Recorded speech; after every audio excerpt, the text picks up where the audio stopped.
আমার কথার কি কোনো দাম আছে তোমার কাছে? কেন থাকবো না কও? আমি বিদেশ থাকাকালীন সময় তোমার কোন কথাটা শুনিনি আমি? বিদেশ থাকতে আমার সব কথাই শুনছো, কিন্তু মন থেকে শুনোনি। সবে অভিনয় করছো, আর জনে বাংলাদেশে আইসো তখন তোমার আসল চেহারাটা আমি দেখে বলেছি।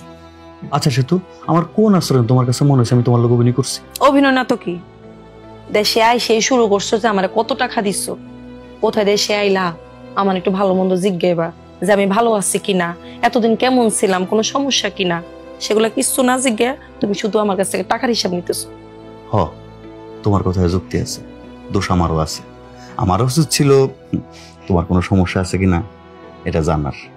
আচ্ছা সব কথা বাদ, কও এখন তোমার কি কি সমস্যা কত? তুমি জন এত করে কইতেছো, তাইলে তো তোমারে কইতে হইতেছে। আমার আম্মার না অসুখ, ডাক্তার দেখাইতে অনেক টাকা লাগবে। তোমার আমার অসুখ, চিকিৎসা করতে টাকা লাগবো? কত টাকা লাগবে কত? 3 লাখ টাকা লাগবে। ডাক্তার কইছে এই 3 লাখ টাকা দিয়ে চিকিৎসা করলে আমার আম্মা ভালো হয়ে যাবে। তুমি দেখো আমার আব্বা অনেক মরে গেছে, এই দুনিয়াতে আমার মা ছাড়া তো আর কেউ নাই। আমার মাটাও যদি মরে যায় তাহলে একটাবার চিন্তা করে দেখো আমার কি হইব। এই 3 লাখ টাকা জোগানের লেগা আমার মা কত কান্নাকাটি করতেছে। থাক, তোমার আর শুনতে হইব না। আমার আম্মা মরে গেলে তো তুমি খুশি, তোমার কি উচিত ছিল না এই যে বিদেশ থেকে আইলা একটাবার আমার মায়ের খবর নেওয়ার লেগা? তা তো করলা না। হ, আমার ভুল হয়েছে, আমি বিদেশ থেকে এসে তোমার মায়ের লগে দেখা করা উচিত ছিল। আচ্ছা বউ, সে তো তোমার কি আর কোনো সমস্যা আছে কত? না, আমার আর কি সমস্যা থাকবে? মানুষের জামাইরা বিদেশ থেকে আইলে কত কিছু নিয়ে আসে, গলার কত বড় বড় হার, কানের দুল, হাতের চুড়ি, কত কি নিয়ে আসে, কত কিছু গিফট করে। আর তুমি বিদেশ থেকে আইসা আমার লগে শুরু করলে ঝামেলা। শোনো, আমি কি সব কিছু আমার মা রে বোন রে সবারে জানাই তোমারে দেবো?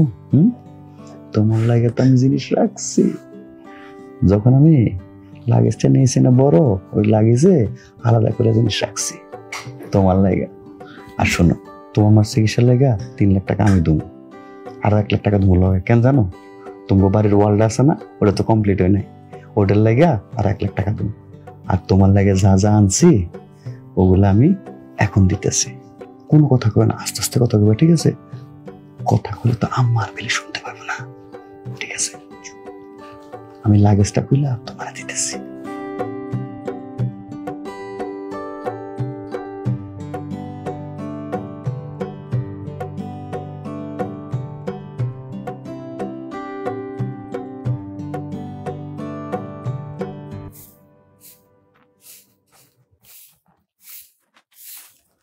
কিরে বেলি, তুই কই যাইতাছস? প্রাইভেট পড়তে চাইতেছি। তো খাইয়া যাবি না? না খাইয়া যাবো না, তোমার ঘরে খাওয়ার কোনো ইচ্ছা আমার নাই। তোর আবার কি হইলো? আপনার মাইয়ার আবার কি হইব? সেই তো মনে মনে ভাবছে কাল রাইতে আপনার পোলাই আমার পিটাইব, ঘাট ধাক্কা দিয়া বাড়ি থেকে বাইর করে দিব। হেতে আশাটা পূর্ণ হইল না, এর লাগে আর মন খারাপ। ভাবি, তুমি কিন্তু অনেক বেশি বাড়াবাড়ি করতেছো। তুমি কি মনে করো নিজেরে? হ্যাঁ, আমি নিজের কিছু মনে করতেছি না।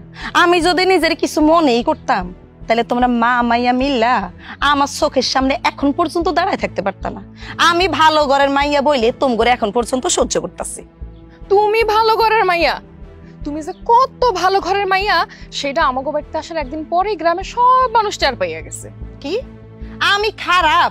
এই গ্রামের কেউ কইতে পারবো আমি খারাপ? আহা, তোরা দুইজনে মিলে কি শুরু করলি? কি শুরু করতেছি? আপনি শুনতেছেন না? আপনার মাইয়া আমার লগে যে খারাপ ব্যবহার করতেছে, আমার নাকি গ্রামের সবাই খারাপ কইতেছে। দেখি ডাকেন তো, আপনার গ্রামের মানুষরে ডাকেন, দেখি কোন মানুষে কইতেছে যে আমি খারাপ। আহা, বাদ দাও না হন এসব কথাবার্তা। কথা কইলেই কথা বাড়ে, কারণ কথা বাড়ায় কোনো লাভ আছে? তুমি দুইটা কথা কইছো, ও দুইটা কথা কইছে, এই বিষয়গুলো বাদ দাও না। ঝামেলা করে লাভ কি? আমি কোনো ঝামেলা করতেছি না। আপনি আপনার মাইয়ারা আমার পিছনে লেলাইয়া দিচ্ছেন, এখন আমার সামনে সাধু সাজতেছেন। আপনি হইলেন এই বাড়ির 1 নম্বর খারাপ মহিলা। কি কইলা ভাবি তুমি? আমার আম্মা খারাপ মহিলা? আজকে যদি তুমি আমার সাথে সম্পর্কে বড় না হইতা তাহলে এই কথার জবাব না তোমার মুখের উপরে দিয়ে দিতাম আমি। কি তুমি আমার মারবা? মারো তো দেখি, মারো, আসো মারো, মারো তো দেখি। এই তুমি আমার মারবা দেখি, মারো তো, তুমি আমার হুমকি দিলা দেখি, মারো তো, মারো না দেখি, তুমি আমার মারো। ও বাবা না, ও বাবা রে, আমার হাত ভাঙা দিছে গো। কে কই আসো? ও বাবা রে, আমার হাত ভাঙা দিছে। আরে হায়, আমার হাত ছেড়ে। আর কি কইতাছো তুমি এগুলা?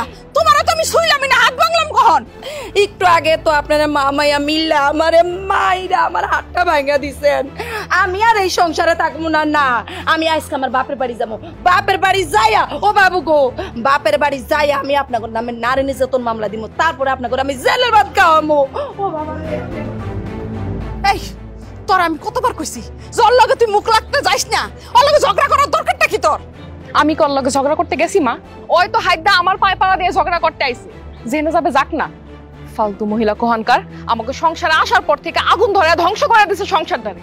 ও যে বাড়ি ছেড়ে যাওয়ার পায়তারা করতেছে, এটা কি তুমি বোঝো না? বৌমা, বৌমা তুমি যাও না, তুমি আমার একটা কথা শুনো মা, আমার ঠান্ডা মাথায় আমার কথাটা শুনো। সরেন, আপনি আমার সাথে কোনো কথা বলবেন না। বৌমা, বৌমা শুনো।